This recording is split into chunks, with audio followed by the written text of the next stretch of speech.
Lauren Mitchell's manicured fingers tore straight through Amara Davis's first-class boarding pass. The rip loud enough to hush the entire cabin. Her voice followed, smooth and poisonous. "Nice try, but this ticket is fake." For a heartbeat. No one breathed. Then Ethan Hayes, his navy blazer still crisp from crew briefing, leaned across the aisle and barked, "Economy's back there, ma'am," as though the word ma'am were an insult. Amara, dressed for comfort in a soft oatmeal sweater, dark jeans, and sneakers, felt her 11-year-old daughter Zoe grip her hand. Zoe had been chattering moments earlier about Swiss chocolate and snow-capped peaks, but now her eyes shimmered with confusion. Amara inhaled slowly, the way she had learned during 1,000 boardroom battles, and said, "Please scan the code on that pass."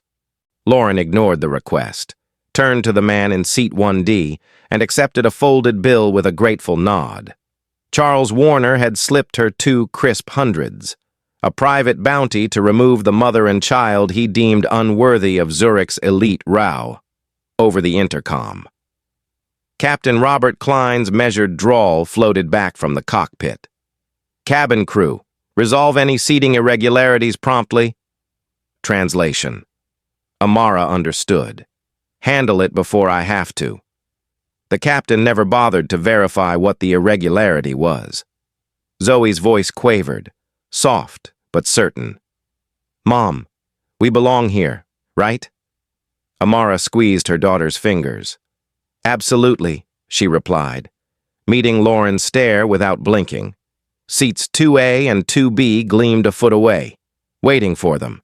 Elena Torres, a frequent flyer in 2C, leaned into the aisle and said, "They just sat down. What's the problem?" But Ethan shot her a warning glance. Jamal Carter, a tech consultant in 3A, tilted his phone to record. He whispered to Elena, "Got a feeling this will go viral."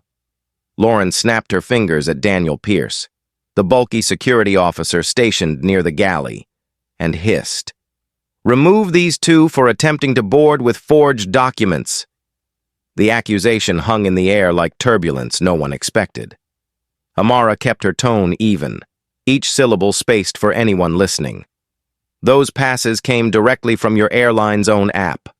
Run them through the scanner." She would not turn this into a scene. Not yet. Because evidence gathered in real time was more powerful than any after-the-fact apology. She had boarded incognito precisely to test reports of discrimination, unaware that her investigation would unfold this quickly. Daniel placed a heavy hand on her elbow. "Ma'am, step aside." The passengers around them shifted, some pretending not to notice, others whispering, "What if it were us?" Zoe clutched her sketchbook to her chest. Lauren held up the torn ticket halves with theatrical flair, announced, "Counterfeit," and let the pieces flutter to the carpet. Amara's heart hammered, not with fear but with calculation. She could end this in one phone call. Mia Jackson, her executive assistant, was on standby. But first she needed to know exactly how far the crew would go. She turned slightly toward the aisle camera, ensuring her face, Lauren's sneer, and the shredded pass were all in frame. "Will you at least scan my daughters?" she asked. Ethan plucked Zoe's pass, gave it a perfunctory glance, and tore it as well. Zoe gasped. The sound sliced through Amara's composure for a second, stirring memories of investors years earlier who had told her, "Come back when you have a white male co-founder." That sting had become fuel. Today it reignited. Amara straightened, spoke firmly yet quietly. "You're making a mistake that will cost more than you imagine." Charles smirked, settling deeper into his leather seat, confident his cash had purchased silence. Elena's patience snapped. "This is outrageous," she said. Rising halfway, Jamal followed, phone held high. "The world's watching. Folks," Ethan barked, "phones down." No one complied. Danielle Pierce's grip tightened. Zoe whispered, "Mom, I just want to see the Alps." The words pierced Amara's resolve. Her vacation promise to Zoe was not a luxury, but a bond. She met her daughter's eyes, brown mirrors of her own, and thought, "Hold on, baby, we'll get there." Lauren's tone turned icy.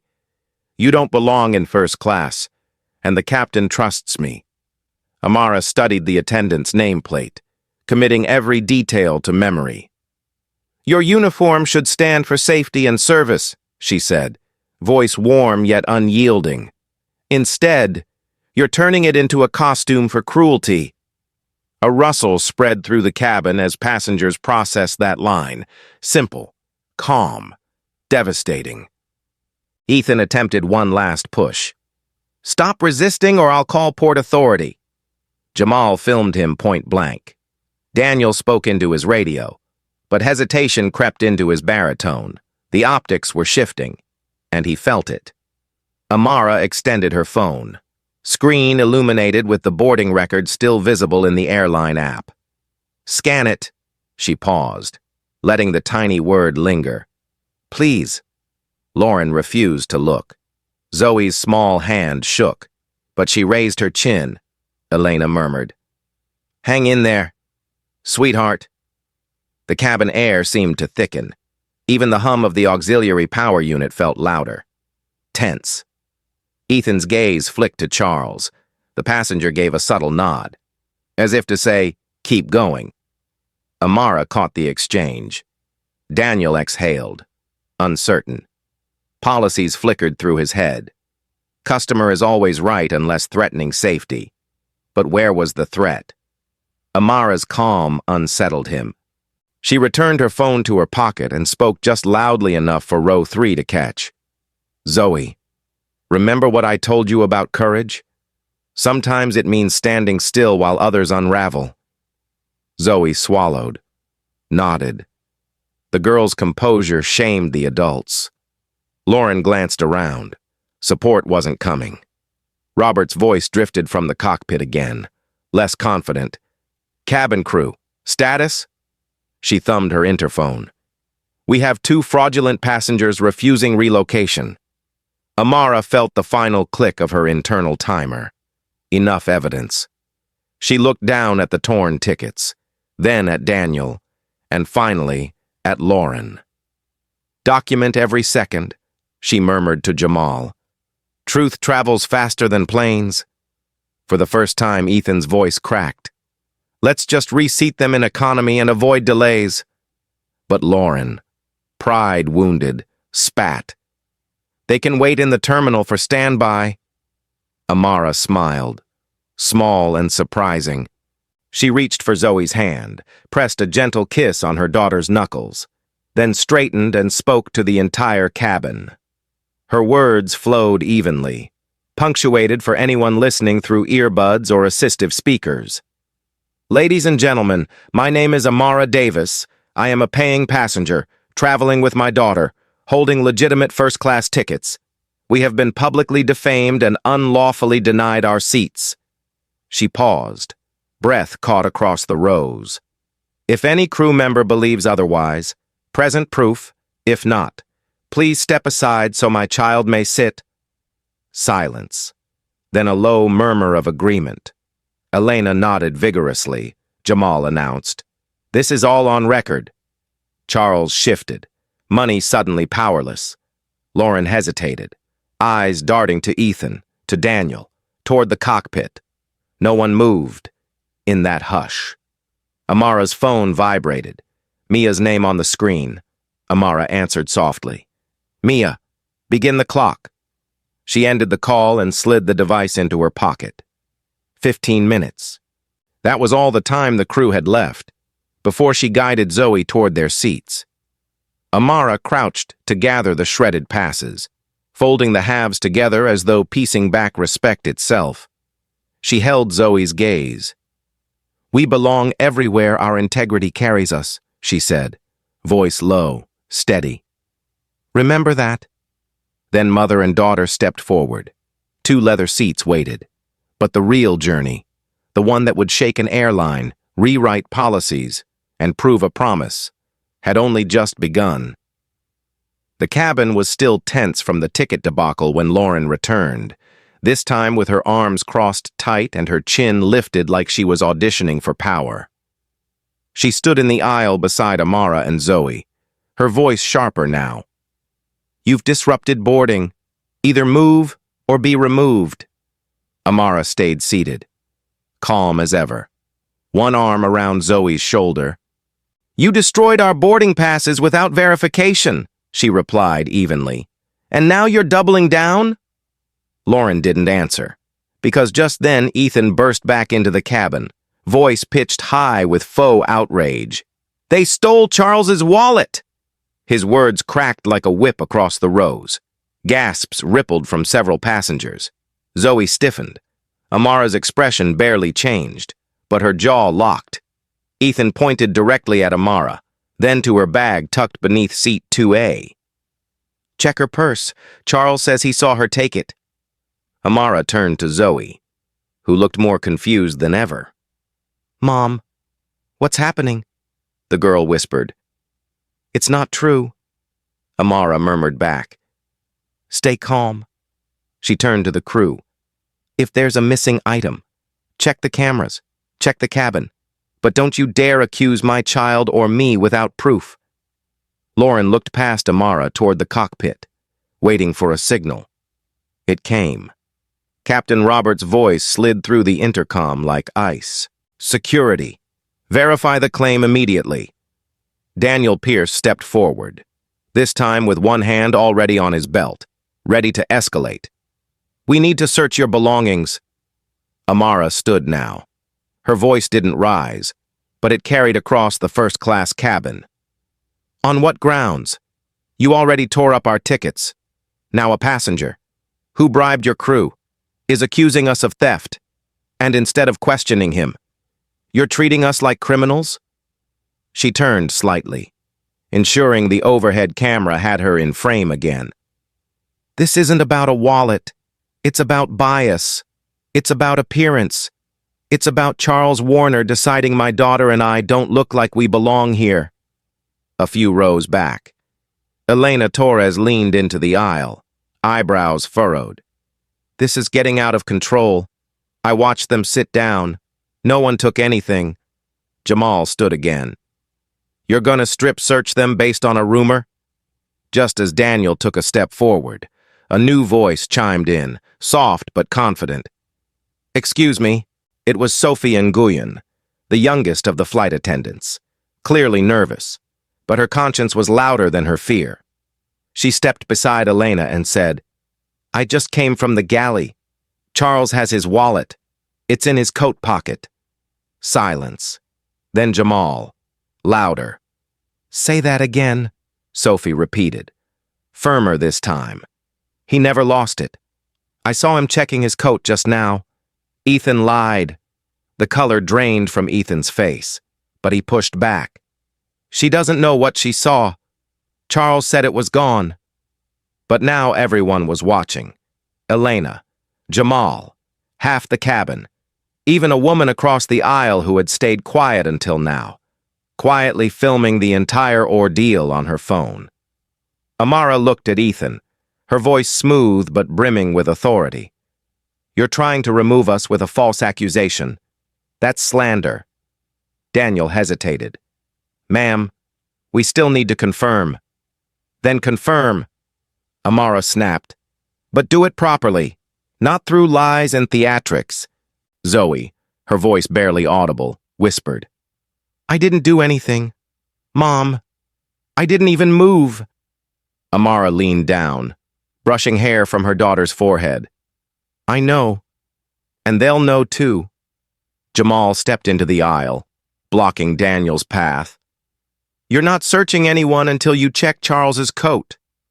The tension hit a breaking point. Passengers began murmuring louder. "This ain't right," one man muttered. "Why don't they ask Charles?" another said. But the man in question, Charles Warner, stayed seated, eyes down, hands clenched in his lap. Guilty silence. Lauren tried to seize control. "Let's all calm down. We'll sort this once we're airborne." But Elena wasn't having it. "No, You already ripped their tickets and accused them of theft. You don't get to act like this is routine. Sophie, now emboldened, stepped closer to Amara. I'm sorry. I didn't know what was going on when I walked up earlier. But what Ethan said, that you took the wallet, isn't true. Amara met her eyes. Thank you. Your courage matters. The intercom chimed again, Robert's voice, this time less certain. Security, do a full sweep before takeoff. Confirm the claim. Daniel, unsure now, walked briskly toward the coat closet. Seconds later, he returned holding the wallet. Found it. Still there. Nothing's missing. The breath left the cabin like air sucked from a balloon. Amara turned back to Ethan, who suddenly couldn't meet her gaze. You accused a mother and her child of theft to help Charles feel more comfortable. Ethan opened his mouth, but nothing came out. Jamal, filming the whole time, said, You might want to stop digging. You're already buried, Elena added. The fact that this crew believed him, without question, says everything. Amara exhaled, slow and steady. I've stayed quiet long enough. You've crossed too many lines. And believe me, your actions today won't disappear when this flight takes off. Zoe, still curled close to her side, whispered, Can we still go to Switzerland? Amara kissed the top of her head. Yes, baby. We're going. I promise. Lauren tried to regain composure. We just acted on the information we had. Amara didn't flinch. No, you acted on prejudice, on assumption. You followed a passenger's money and ignored your own protocol. She turned again, facing the rows of watching travelers. This isn't just about us anymore. It's about how many families you've done this to and gotten away with it. Elena nodded. We've all seen it. But today it stops. The cabin had changed. It wasn't quiet submission anymore. It was alert, charged, and watching. Jamal looked at Sophie. You might be the only one here who did the right thing. Sophie blushed but stood taller. Someone had to say something. Amara pulled out her phone. Her thumb hovered over a contact. She wasn't calling Mia yet, not until she knew what else this crew might try. But now, she had everything she needed: bias, a bribe, a false theft report, evidence, witnesses, and above all, dignity, still intact, unshaken. She tucked the phone away, turned to Zoe, and whispered gently, We're not done yet. The truth was unfolding seat by seat, and Amara Davis had just begun her quiet revolution, just when the cabin seemed like it might exhale. Sophie reappeared, this time holding a digital tablet, her face pale and tight. She paused beside Amara, tilted the screen toward her, and whispered so only a few could hear. You've been marked as unruly in the manifest. Amara blinked once, lips parting slightly. Marked? Sophie nodded, swallowing hard. The captain flagged your name manually. I saw the entry. It was added less than 10 minutes ago. Amara straightened, her mind already spinning through the implications. Robert Klein had gone beyond ignoring protocol. He'd falsified a record that could get her banned from future international travel, flagged by customs, or worse, removed under federal aviation policy. Lauren caught the exchange and, sensing a shift, raised her voice to the cabin. These two have been identified as a security concern. We're under protocol to have them removed immediately. Ethan, feeding off the declaration, added with a smirk. This flight won't depart until they're out of the cabin. Charles Warner leaned back in his seat, folding his arms, pleased. Finally, he muttered under his breath, but Sophie didn't stay silent this time. Captain Robert added that flag after they were seated, after the tickets were torn. That's not protocol, it's retaliation. Elena stood up again, this time full height, voice firm. You can't falsify flight records just because you don't like who's in the seat. That's not how this works. Jamal chimed in, loud enough for everyone. If they were really a threat, security would have removed them at the gate, not mid-boarding after a fake wallet story. The passengers stirred uneasily. A man in row 4 leaned forward and asked, "Wait, did the pilot actually tamper with the manifest?" Amara didn't raise her voice, but her words struck hard. "I asked you to verify the ticket. You tore it. I asked you to prove the theft. You found the wallet. Now you fabricate a safety risk? What happens next? Do you claim we're smuggling something? That my daughter is carrying explosives in her backpack?" Zoe flinched at the word, and Amara immediately wrapped an arm around her.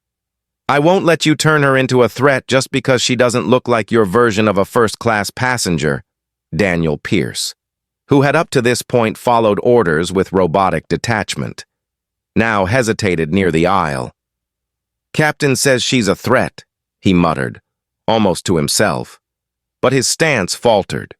Amara took one step forward. "Then let the captain come out of the cockpit and say it to my face." Silence. The cockpit door stayed closed. Robert's voice buzzed through the intercom again, colder this time. "Cabin crew, remove the flagged passengers. Follow protocol." But the spell had broken. Sophie turned toward the others.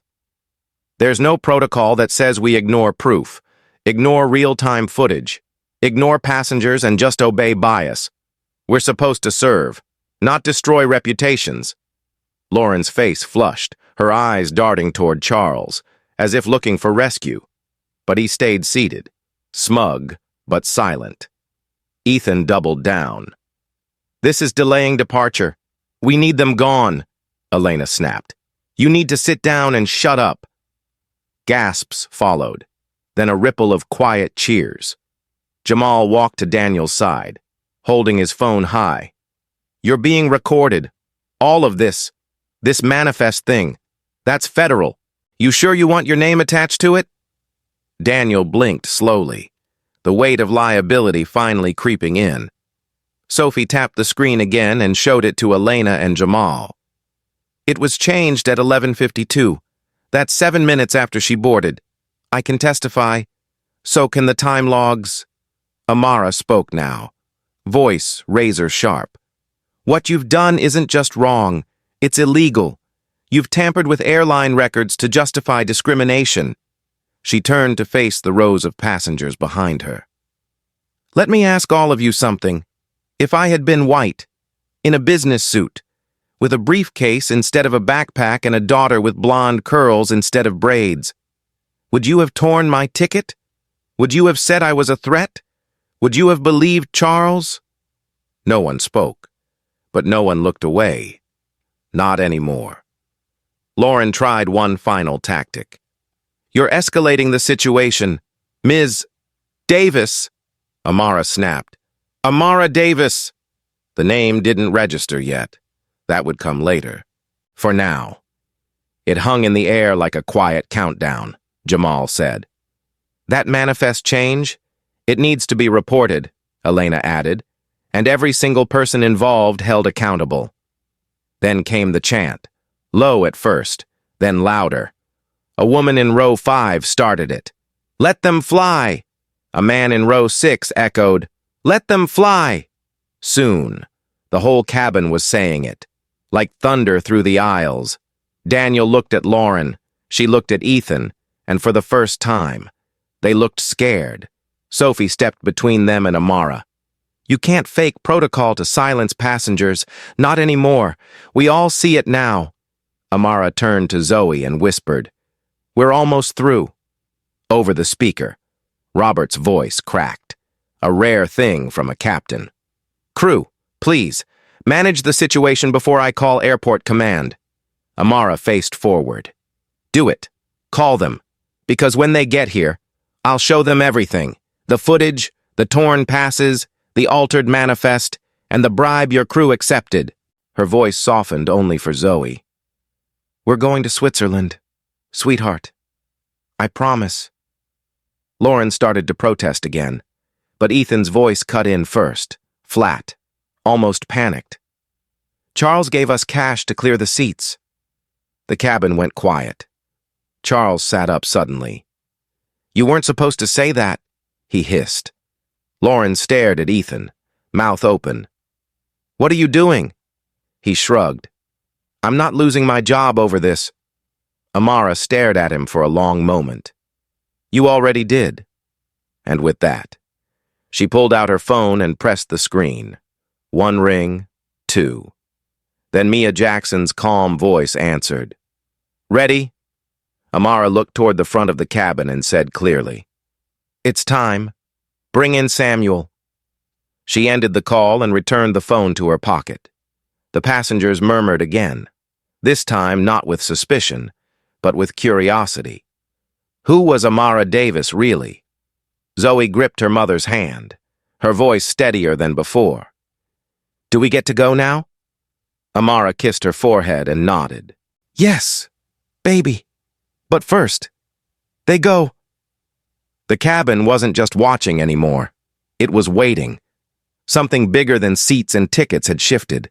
A reckoning was about to walk down that aisle. The moment Ethan admitted Charles had bribed them, the cabin seemed to reel in collective disbelief. But before any resolution could take root, Lauren twisted the story once again. I just noticed a safety issue, she announced loudly, grabbing onto the closest excuse with practiced authority. This child's seatbelt was tampered with. That's a serious violation. Amara's eyes narrowed. What are you talking about? She asked, rising to her feet. My daughter has been sitting here this entire time. No one touched her belt. But Lauren was already gesturing to Daniel. She's a threat, interfering with onboard safety. Ethan jumped on the lie like it was his last lifeline. I saw her loosen the child's belt. The air shifted sharply as Daniel approached Amara, posture tense, reaching out again. Ma'am, I have no choice but to detain you for a safety inspection. Zoe's eyes filled with panic as she cried out. No, Mom, I didn't do anything. Amara turned, shielding her daughter with her body. Don't you lay a hand on her, she warned. This is a lie, and you know it.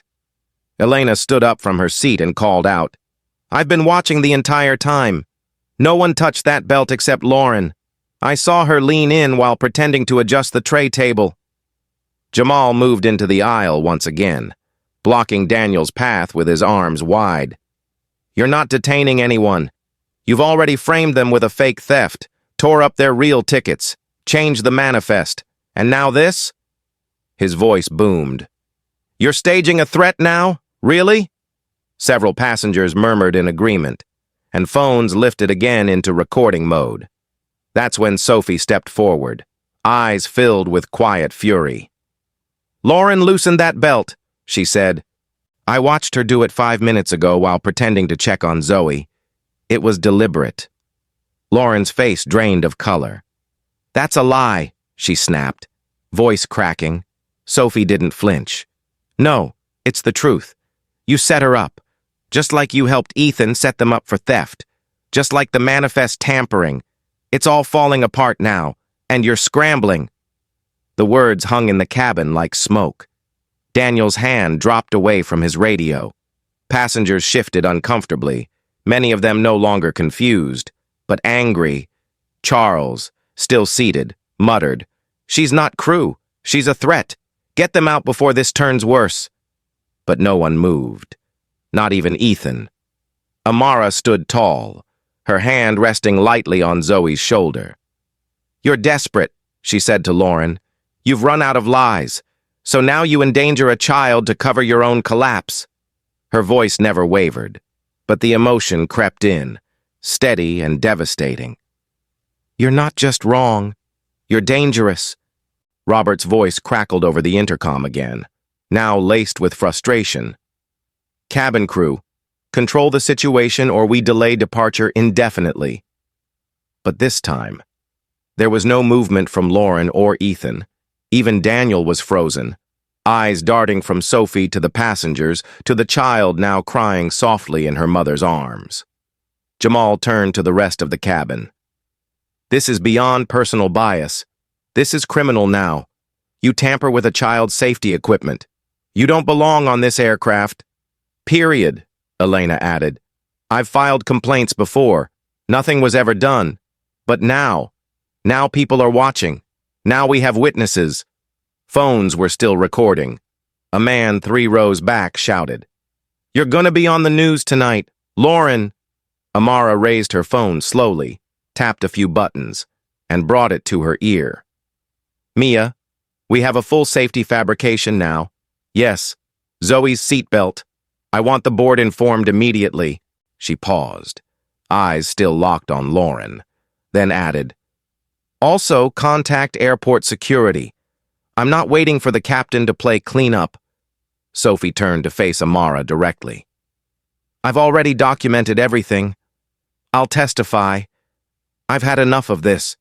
The moment you sat down, they treated you like you were trespassing, not traveling. This isn't a flight. It's a setup." Amara nodded. "That's exactly what it is. And it ends today." She crouched beside Zoe, who was holding back tears. "Baby, we're okay. No one's going to hurt you. Not while I'm here." Then she stood again and addressed the entire cabin. "Everyone watching, this is how injustice hides. Behind uniforms, behind calm voices, behind the word protocol. But this is not protocol. This is profiling. This is abuse." Lauren tried to interrupt, but Amara raised a single hand. "No, you've said enough. Every lie, every threat, every attempt to humiliate us. It's all been seen and heard. Now it's your turn to be held accountable." Daniel finally stepped back, placing his hands behind his back as if surrendering his role. "I can't support this anymore," he mumbled. "This doesn't feel right." Jamal clapped once, sharply. "Then step aside and let this mother and her child go to Switzerland like they paid to do." Robert's voice came again, this time with rising urgency. "Flight crew, confirm readiness or report incident status to command." Amara turned toward the cockpit, speaking clearly for all to hear. "The incident is over. Your crew has fabricated a safety risk to remove me. The child's seatbelt was sabotaged. The theft accusation was false. The ticket destruction was unauthorized. And the manifest was altered to falsely mark me as a threat." She paused, letting every word land. "Your command will hear this recording, and so will the board." Then, quiet. For the first time in 15 minutes, Lauren said nothing. Her arms had dropped. Her smirk was gone. She looked cornered. Ethan leaned against the wall of the galley, eyes lowered. Even Charles looked uneasy now, unsure whether his money had bought silence or exposure. Amara turned to the passengers. "I want to thank each of you who spoke up, who stood, who recorded what happened here today. This isn't just about me. This is about every person who gets dismissed, demeaned, or destroyed because someone thinks they don't look the part." Elena wiped her eyes. "You stood your ground, and now they can't hide anymore." Jamal stepped back beside his seat. "You're not just flying. You're fighting for every one of us who's been treated like less." Zoe looked up at her mom and whispered, "Can we sit now?" Amara smiled, bent low, and kissed her forehead. "Yes, sweetheart. We're not going anywhere." She turned to the crew, what was left of them, and gave one final instruction. "Call your supervisor. Tell them the CEO is on board, and we're not moving until this gets handled right." And with that, she reached for her phone one last time. One call. That's all it would take. Because the next person to walk down that aisle would not be there to remove Amara. They'd be there to remove the ones who tried and failed to break her. The cabin door opened with a low mechanical hiss, and the hum of conversation fell into silence as a tall man in a charcoal suit stepped aboard, followed closely by a poised woman in a sleek navy dress. The man's badge read, "Regional Director, Pinnacle Airlines. The woman beside him carried a thin tablet and an unmistakable air of command. It was Mia Jackson, calm, focused, and unreadable. She walked directly to seat 2A and stood beside Amara without a word. Then Samuel Brooks, the regional director himself, lifted his voice just enough to carry over the first-class cabin.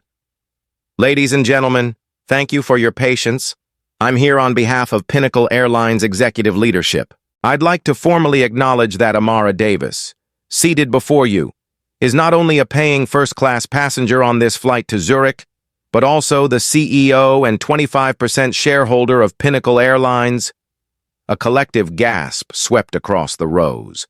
Heads turned, phones that had been filming out of curiosity now recorded out of awe. Charles Warner's face froze, the blood draining as he slowly sat upright. Lauren Mitchell's lips parted, her smug expression collapsing into stunned horror. Ethan Hayes let out a quiet, "Oh no," as if the reality had only just pierced his shield of denial. Even Daniel Pierce lowered his gaze, retreating one slow step toward the galley. Amara stood slowly, gently guiding Zoe out of her seat to stand beside her. "This is my daughter," she said softly, "and this was supposed to be our vacation. Instead, your crew turned it into a public humiliation, a string of lies, and a threat to our safety." She turned slightly toward Mia. "Let's begin." Mia tapped a few commands on her tablet, and her voice rang clear and deliberate. "Per CEO directive and board authorization, flight attendants Lauren Mitchell and Ethan Hayes, Captain Robert Klein, and Security Officer Daniel Pierce are hereby relieved of duty, effective immediately. All four will be escorted off this aircraft and suspended pending formal investigation for policy violations, manifest tampering, false safety reporting, racial profiling, and misconduct unbecoming of Pinnacle Airlines staff." The words hit like a wave. Lauren stumbled back against the cabin wall, whispering, "We didn't know. She didn't look like." But Amara cut her off. "Like what? Like a CEO? Like someone who could afford first class? Like someone whose child belonged in a cabin of so-called elites?" Her voice never rose, but the air tightened with every word. "You didn't need to know who I was. You just needed to treat us with decency." Ethan looked toward Charles, desperate now. "He paid us. Charles gave us the money. He wanted them removed." Samuel stepped in. "And you accepted a bribe, falsified a theft report, and initiated a fabricated safety threat against a mother and her child. There is no defense for that." Lauren tried to interrupt again, her voice trembling. "That's not all. There were internal directives, subtle ones, from the higher-ups." But Mia held up a hand. "That will be addressed separately. Today is about what you chose to do." Jamal Carter, still seated but leaning forward, spoke up for everyone. "She didn't need a name tag for you to treat her right, but now that you know who she is, you're finally scared." Elena nodded beside him. "The only thing elite here today was her patience." Robert's voice crackled weakly from the intercom. "We were just trying to protect the flight." Amara raised her eyes toward the cockpit, her tone sharp. "You didn't protect anything. You endangered my daughter. And you gambled with the integrity of the airline I helped build." Mia's voice was even. "Captain Robert Klein, you are suspended as of this moment. Step out of the cockpit." When the door finally opened and Robert emerged, he looked like a man walking into a courtroom, not an airplane aisle. Daniel, stiff and silent, followed behind him. The four employees, once confident and commanding, now looked exposed, diminished. Zoe clung to her mother's hand. "Can we go to Switzerland now?" she asked softly. Amara smiled gently, brushing her daughter's braid over her shoulder. "Yes, baby. Now we can—" Applause broke out from row 5, then 6. Soon the entire cabin was clapping, many standing to show support. Amara turned, tears in her eyes, but none had fallen. Mia leaned in and said, "Catherine Lee and Richard Patel have approved every action. You'll get their written statements within the hour." Amara nodded. "Good. And I want a full review of every crew member on every international flight from JFK for the past 6 months. If this happened to us, it's happened to others." Sophie stepped forward, her voice steady. "I'll help. I want to testify. And I want to be trained properly, because I won't work for an airline that lets this happen in silence." Amara gave her a long look, then said, "We'll make sure that never happens again. And we'll start with you." Lauren looked to Mia one last time. "You're ruining our lives," Amara answered before Mia could. "No. You ruined your own the moment you decided you could buy dignity, destroy records, and lie without consequence. That era ends today." Charles, finally standing, tried to retreat down the aisle unnoticed, but passengers blocked his way. "Where are you going?" someone asked. "Stay and watch this." Jamal stood in his path. "No one forgets a man who uses money to humiliate families," Elena added. "You owe that child an apology." Charles tried to speak but gave up. He sat back down, face crimson, breathing heavily.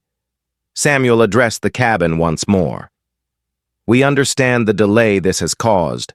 For those who wish to continue this flight, we'll be replacing the crew immediately. Aisha Khan, Lucas Reed, and Maria Lopez are on standby and will be on board within minutes." Murmurs of approval followed. Amara turned to Mia. "Make sure every passenger receives a personal letter of apology, and make sure the names of every person who spoke up today are remembered, because that's what real leadership looks like." Mia nodded, already typing. Then came the final twist. Ethan, still shaken, looked down and confessed. "It wasn't just Charles. There's a memo from someone higher. I saw it last week. Said we're supposed to prioritize elite-facing image, whatever that means. Charles wasn't acting alone." Jamal turned toward Mia. "That's the real story, isn't it?" Amara didn't flinch. "Then we investigate it. Mia, start digging. I want the truth on my desk by morning." Samuel turned toward Ethan, voice low. "You're still fired, but now you're also a witness." Passengers nodded slowly. The story they'd just witnessed was no longer about 2 passengers and a seat. It was about an entire system that had to answer for what it allowed. Zoe leaned into her mom and whispered, "You said it would stop." Amara kissed her forehead again. "And I meant it." The plane was quiet again, but not with fear, with respect, with awareness, and with the promise that something bigger had shifted. Because now, everyone on board knew exactly who Amara Davis was and what she stood for. The next morning, inside a glass-walled conference room overlooking Manhattan's skyline, the leadership of Pinnacle Airlines assembled without the usual pleasantries. The weight of what had unfolded the day before pressed heavily across the table. Amara Davis sat at the head, calm and composed, dressed in navy slacks and a crisp white blouse, her eyes locked on the internal reports scrolling across Mia Jackson's tablet. To her left sat Catherine Lee, vice chair of the board, her expression unreadable but focused. Beside her was Richard Patel, the airline's chief compliance officer, flipping through a printed dossier that listed every violation committed on Flight 482 to Zurich.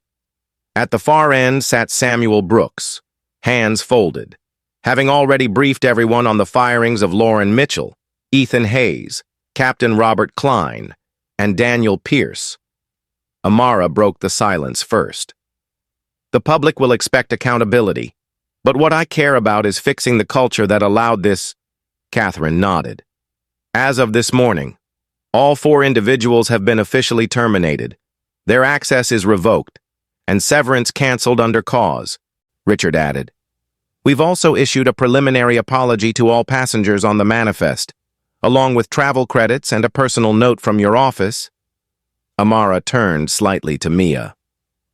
And the replacements? Mia replied. Aisha Khan, Lucas Reed, and Maria Lopez are in place. The Zurich flight took off this morning without issue. Passenger sentiment is already reversing. Our social team flagged a spike in praise. But that wasn't the end of it. Amara leaned back, tapping her pen against the edge of the table. What about the memo Ethan mentioned? Samuel glanced toward Richard. We pulled archived internal communications from 6 months ago. One stood out. A directive from a now-retired VP of Operations, Richard Calloway. It outlined elite passenger presentation standards. Mia raised her brow. Code for profiling. Richard nodded grimly. The memo instructed cabin crews to ensure the perceived standard of exclusivity remained intact. That included quietly repositioning passengers who didn't fit the image. Catherine looked stunned. And no one flagged this before? Amara shook her head slowly. It wasn't in the training manual. It was passed quietly through supervisory channels, just enough to influence behavior, not enough to create a paper trail. Jamal's footage and Sophie Nguyen's testimony were already being packaged for internal training. But this memo made it clear. The crew hadn't acted alone. They were emboldened by a toxic undercurrent. Amara stood. We don't just need training. We need a reset, new hiring standards, mandatory bias training, anonymous whistleblower reporting tools, and public transparency. Catherine agreed. This could be our turning point. Not just fixing what went wrong, but building something better. Mia then placed another document on the table. There's more. I found emails where lower-level supervisors tried to push back but were dismissed. One even warned that a high-level passenger might one day catch this on camera. The room was quiet again. Amara exhaled. And they were right. She looked to Samuel. We start the audit today. I want a report on every incident tagged as passenger misconduct in the last year. I want them re-reviewed with new eyes, Richard added, and a full rewrite of the cabin crew manual with board-approved language and legal sign-off. Catherine looked over the table, her voice lower now. This isn't just about a PR response. Amara, this is about trust. Amara nodded. Then let's earn it back. Not with marketing, with change. Outside the boardroom, a press statement was already being finalized. It would acknowledge the incident, the firings, and most importantly, the steps being taken to ensure no other family, black or otherwise, would be made to feel like intruders in a cabin they paid for. Amara's final instruction before leaving the room was simple. Get that memo to the legal team. Have every signature on it reviewed, and if anyone who backed that policy is still on payroll, terminate them by end of day. She paused at the door, looking back at the team. This wasn't just about me. It was about every passenger who was quiet because they were scared, or tired, or assumed no one would listen. Well, now they'll know we're listening, and we're acting. As she left the room, the silence that followed was no longer uncertain. It was driven. Because when a CEO walks into a boardroom not to save face, but to uproot the system itself, that's when real change begins. 3 months later, Amara Davis sat in the executive boardroom at Pinnacle Airlines headquarters, a cup of herbal tea cradled in her hands, sunlight spilling across the hardwood table as she looked out over the Manhattan skyline. The chaos of that June morning had faded, but its impact had not. She had kept her promise to Zoe. They had made it to Switzerland, Zermatt's snow-covered slopes, boat rides across Lake Zurich, and late-night conversations over hot chocolate. But this wasn't just about a vacation. It had always been about something deeper, about dignity, belonging, and what it meant to lead.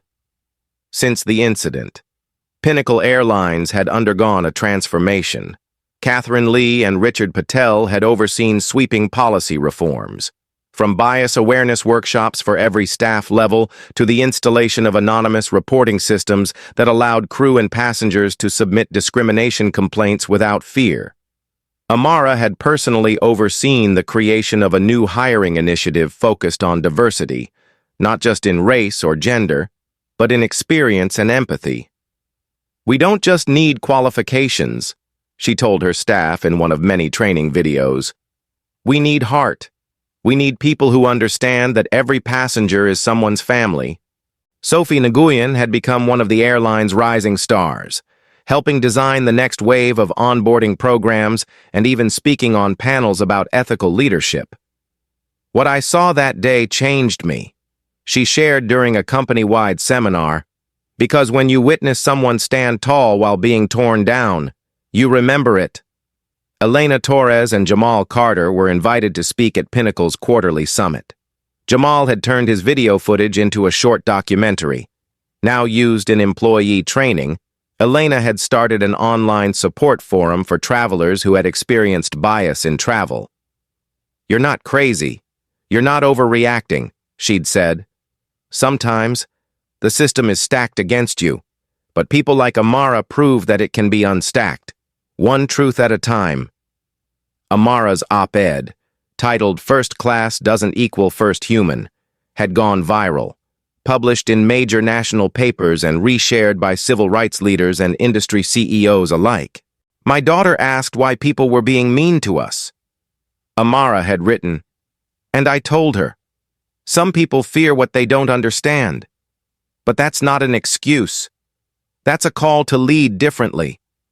Her words resonated far beyond aviation. Emails poured in from teachers, nurses, former pilots, even children who had seen the story play out through their parents' phones and asked questions no parent should have to answer.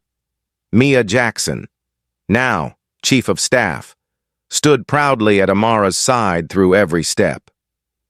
"You didn't just fire a few bad apples," she told her boss during one late evening meeting. "You pulled out the roots. That's the difference." But just when things seemed to settle, another twist emerged.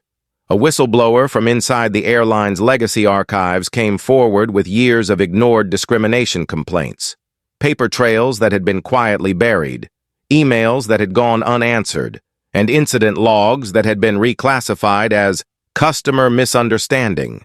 Amara ordered an emergency audit. Within a week, dozens of past complaints were reopened, and several former executives were placed under investigation. "No more silence," she declared in an internal broadcast. "No more sweeping it under the rug. If you knew and did nothing, you're just as responsible." Catherine and Richard backed her fully. "The cleanup doesn't stop at the cabin," Richard said. "It continues in every office, every system, every executive file."